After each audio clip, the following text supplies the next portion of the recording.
નમસ્તે ગાઈસ, મારા તરફથી તમને જય મેરડીમાં હંમેશા ખુશ રાખે. તમે જોઈ રહ્યા છો મારી YouTube channel Patadia Payal mini blog. Subscribe કરવાનું ભૂલતા નહીં. અને હવે જો અમે સમોસા બનાવી રહ્યા છીએ, સમોસાની તૈયારી કરી રહ્યા છીએ. હવે એક સમોસું તૈયાર થઈ ગયું છે અને હવે આપણે બીજી રોટલી બનાવશું.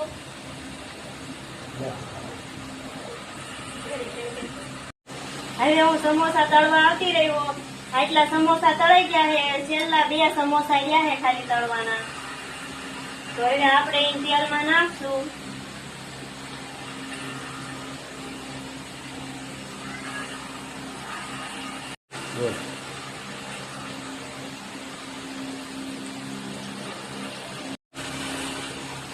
જો હવે સમોસા તૈયાર થઈ ગયા છે.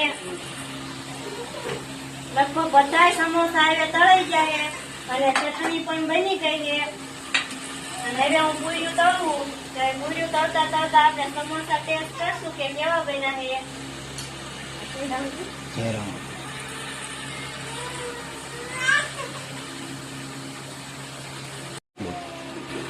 સમોસા બહુ ટેસ્ટી બન્યા છે. તમે કરીને કહેજો કે કેવા લાગ્યા સમોસા.